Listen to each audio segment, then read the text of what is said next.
Hi, I'm Namelia. I'm Garfield.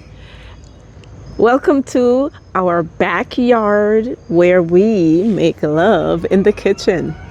Yes. This is where we gather a lot of the ingredients we use in the kitchen. So join us while we take a tour of the backyard garden. All right. So I'm going to be behind the camera and you will be in front of the camera. Hi. Talking about your delicious garden. Okay, so hi guys, Namelia here again. So I just wanted to start off with a staple in the Guyanese kitchen or Guyanese garden. So this is called a broadleaf thyme, and I'm sure it has a scientific name, but it's also called Spanish thyme. And this is the original piece that I started with about 4 years ago. So this one's 4 years old. I call this grandpa. So maybe it should be great grandpa, but whatever. So this is grandfather. I used this. I broke off a piece of this, soaked it in water. When it got the roots, I planted this big monster right here with all these tentacles. As you can see, more broadleaf thyme. I brought this guy out in the spring, this spring, which actually I brought it out in May, and put it out here on the back steps. And it went from like maybe this size to all these tentacles. Then this is a lovely tomato that's a yellow cherry tomato that I got when Miss Valerie gave me tomatoes about 3 years ago. I just saved the seeds, and every year I would plant one more tomato, take one of the tomatoes, plant it, and get more tomatoes. So here we go. So that's cherry tomatoes, yellow. And that's the same thing that's in here, but we had already harvested these. So now that's it for the back step. Tomatoes and broadleaf thyme. So we'll walk over here as I show you my deliciousness. So don't ask me what these are called, because these are these purple in a purple container. This block gets to be a purple flower, really cute. I think they're like in the hostas family, but I could be wrong. I got these from Miss Wilma, my neighbor across the street. I had extra tomato plants, so I just stuffed them in here because I refused to throw them away. And I would cut the leaves off of these and cook them. So I haven't bought spinach in 6-7 months. So I use these instead of spinach. And that's more the hostas type things. Now here is this beautiful thyme. I didn't realize they came back the next year until when I saw my whole barrel of basils just taking over the barrel from last year, and I didn't have to do anything, no new soil, nothing. It just, seeds dropped in the fall, came back as beautiful basil in the spring. So I love being an accidental gardener. Now let's go look at another accident that I did, and next year we're going to do a whole lot better so that Garfield and I will have fresh fruits from the garden. Yay. All right, baby. So here are well, that's just some trash that flew around, but these are cantaloupe vines, or cantaloupe vine. My daughter loves cantaloupes, and I said, why just throw away the seeds or just put them for composting? So I decided to dig a hole back here, and I threw the seeds and buried them, and went on vacation. And about 4 weeks, 6 weeks later, come back and found a whole bunch of cantaloupe vines growing all over the place. Here's the funny thing. So this poor little one, I guess the other creatures like it more, so they got into it and ate the inside out, so it's a shell. This big guy here, some creature likes it, so they put a hole in it and they're going in to eat it. But this is my accidental cantaloupe. Obviously it's 1/10 the size of a regular cantaloupe, but this was our irrigation system to get the water out onto the cantaloupe while we were on vacation. Some of it worked, some of it didn't. But over here are my most successful cantaloupes. Creatures haven't gotten to these. That's this guy right here, but it looks like the leaves are dying, so maybe something cut it off, but we'll have to water it and see what happens. See, it's kind of droopy, so I'm gonna have to put water on it. But anyway, so as you could see, there's the cantaloupe. Lovely, right? Can't wait to see how far it can grow considering winter is coming, or the fall and the frost is coming. And there's another cantaloupe. This one fell and got bruised on the 4x4 that's here, but and look, believe it or not, they're still flowering. So, Yep. accidental gardening. There you go, baby. Can't wait till we do it deliberately next year. That's the plan. Yes. Okay, so now here's my experimental gardening section. So remember the basils I talked about that were in the barrel? This is one of them. So that other guy in the tray, the plastic tray, that's one bunch. This is another. So I just spread out the basils and put them in little pots to give away to family. And whatever we had left over, we just left them in the yard. Now, this is supposed to be a Scotch bonnet plant. I think it's probably a chili because Scotch bonnet has ridges on it, not this smooth. I don't know what kind of pepper this is. All I know is I was planting peppers and this is what I got. Now, to your right, you will see this is okra. Now, I got the seeds from the public library. They were free. If you look closely, you'll see one okra growing here and one other there. This tiny the mosquitoes are here. Tiny little triangle right there. This is just grass. I tossed the seeds here because I planted them very late in season. Should have done it like in May or April, but I did them after we came back from vacation, like at the end of July. Bad idea. And this is another of the yellow cherry tomatoes that I put in the ground. I wanted to see, even if I planted late, would I get any nice yields by putting it directly in the ground? Well, if you're into tiny okra, then yes, I will get a great yield. And the tomatoes aren't bad. I actually harvested at least 8 cherry tomatoes from that. So they grew very quickly directly in the ground. I only put those in there at the end of July. Now, let me show you one of my prized possessions, okay? Right here, this guy here, oh, he's stuck in the ground, which is actually good because it got wet and got stuck. The pot got stuck in the ground, but I'll move the bricks. This guy here, it says pepper. That was from 3 years ago when I put peppers in there. Oh, I could see the grubs on the bricks that help the plants grow. Creatures. Anyway, this is a guava.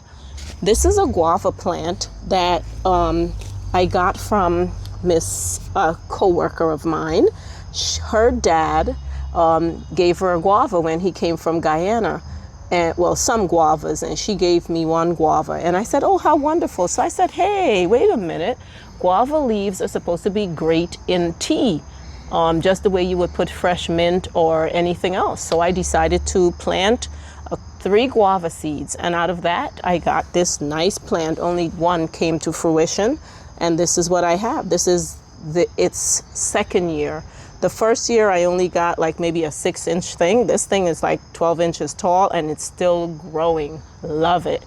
So that's my guava. These guys right here I got from tangerines. So I planted tangerine seeds because I found out too that you can just pick the leaves of tangerine, lime, lemon, any citrus. You can pick the leaves and put it in hot water to make tea. So I put guava, tangerine, mint, basil, broadleaf thyme, all that stuff I put into my Contigo and put hot water, and I have tea, no sugar. Yep, free tea. Actually, it's 1, 2, 3 right there. I can make a tea. Mm-hmm. Garfield loves it. Yes. Baby. I like my 5-leaf tea. Very inexpensive, and I don't have to pay. Wait, very quickly, this is did you get the big guy back here? He's hiding. This is a bell pepper.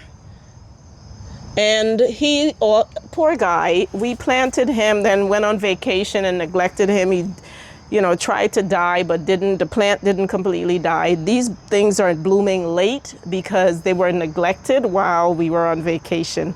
The irrigation system we set up was not sufficient to to water the plants and keep them going, but they didn't completely die, so that's why we're having late blooms.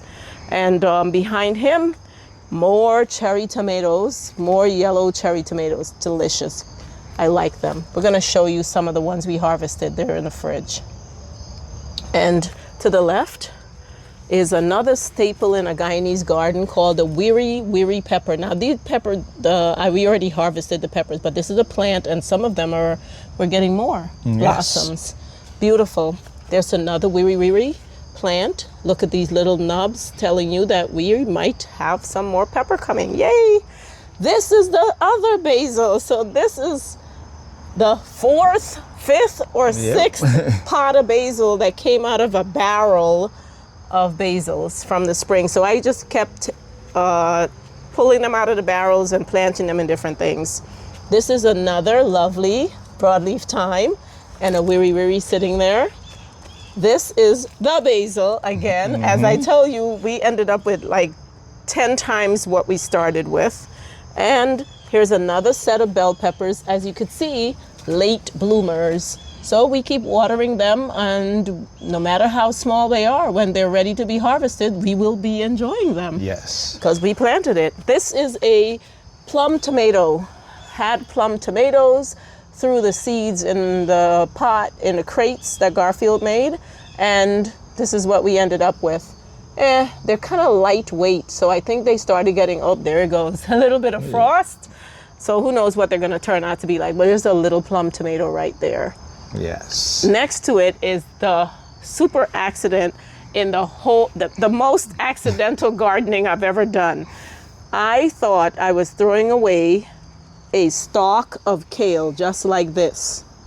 I threw it in here thinking it was going to decompose and become compost. It had other plans. It instead, if you look at this little guy right here, started growing kale. So this big guy started out just like this little guy here, and then there's a third and a fourth little guy coming in. So if we were in the height of summer and we'd keep soaking this in water, we would have our own kale plant, just keep going and going from one thing that I thought we were throwing away for composting. And here is a vine. It's supposed to be a vine tomato, you know, like the ones you get like a Campari or something. Anytime I buy tomatoes, I take the seeds and I plant them, and then I'm like, it's a tomato. And so that's this lonely guy. He also suffered from the summer and did not germinate quickly, but he's trying. And to the left, this is another wiri plant. So this is, as you can see, it goes from green, oh, that's a tomato, cherry tomato. It goes from green to purple, and then it turns orange and then becomes bright red. So in about maybe 6 days or so, depending on how much sun we get, we'll be able to harvest that. And I'm just gonna leave the plant there because apparently they keep blossoming as long as it's warm enough. So that's the garden. All right. Babe, do you want, let me show them the mother of the basil. Okay. If you come over here, you will see the basil. This barrel had one basil plant in it last summer. Maybe it grew to be this size. I had basil and tomato in here. So I was like, I harvested it, but as you can see, the blossoms come up and it's telling me it's time for the new. So I'm just pulling this off. When it gets brown, inside of each of these blossom is a little black seed. And I let it be, and it just drops in, gets protected by snow and all that good stuff. And next year, I'll get more basil coming up, and I could put them in pots and give them to friends and family. Probably had like 100 plants from this one barrel of basil. And that's it. Another crate of tomatoes, but you know, that's All right. enough. Very good, baby. Welcome to the backyard garden where accidents happen and deliciousness grow. Garfield having fun in the backyard. Go ahead, baby. All right, so we got 5 of these buckets from Facebook Marketplace. So Water barrels? Okay. water barrels. So 2 we use for composting and 3 we use for water. So the setup is basically rainwater as it comes down. All of the stuff that we have here got from Amazon. You could search YouTube and you'll find the instructions on how to set that up, how to set up the spigot, because the cover, it doesn't come off. So there's tricks.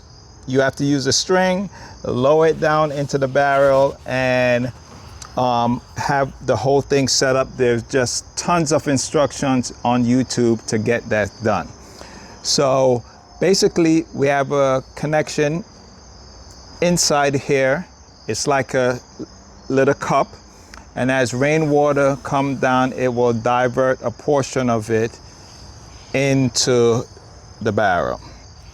And right now the barrel, I think, is filled to the top. I'm not sure if you can see it. Yeah, it's over 50 gallons. I'm going to come close. And so it's right it's hard there. to see, but I'm going to it's show hard it to from see, a but distance so yeah, you can see the shadowing. this baby, Yes.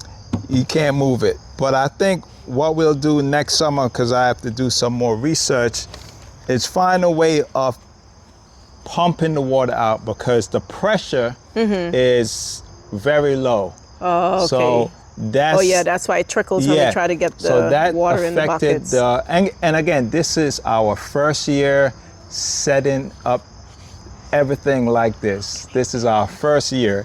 So that will be my job, to research and get the pump to pump the water out with some force. Yes. So like I'm gonna hurry up, baby, because I know I'm those getting mosquitoes eaten by are mosquitoes eating in this you up. gorgeous dress of mine. So this is the 2 barrels that we're using for composting. Okay, I that's sawed barrel off on the right, barrel sawed on off the the left. top, and now we just put all our leftover stuff that from the kitchen. We throw it into this barrel with some soil. This one has hole in the bottom, and hopefully some worms and creatures will work their way up and do their magic over the winter time. So that's 1 barrel. This second barrel is sealed up. So, but we add water, which will just create, and we have to buy some worms to put into this one. Or just let Mother Nature put just the let worms Mother in there. Nature. There are a lot of bugs and creatures already in both of these. And open that up. I want to show them something really funky barrel. that I found. So when I was discarding my tomato plants that are no longer any good to me, look what ended up happening. They are latching onto the compost that's already in there, and they are continuing to grow. Yep. Instead of decomposing, they're just growing. Oh well, compost. Yep.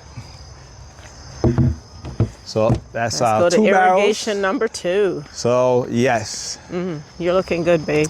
Thank you, my love. Nice shoulder. You sure you So weren't a here- Jamaican athlete at one point or time in your life? So here we have 2 barrels now. So this barrel is set up just like the first one I showed you. We have the same system. When the rainwater come down, there's a little cup. It diverts a portion of the water and it goes into this barrel. Now, this little hose, but it's hard, is set up to divert, to siphon a portion of the water from here to here. So as this barrel is filling up, it will divert water over to here. Yep. Or even if we're using this and this barrel is going down, it will divert water over here. So it's continuously siphoning water, and if you look, they're both at the same level.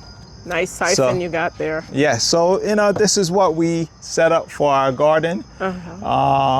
I hope you guys enjoy the tour, and hopefully next year we are going to have a beautiful garden, and we will take you on a tour again of our garden, because this was our first year. We learned a lot, we made a lot of mistakes, but we'll be ready to go next year. So I hope you guys enjoy, like and subscribe, and have a wonderful day. Ooh.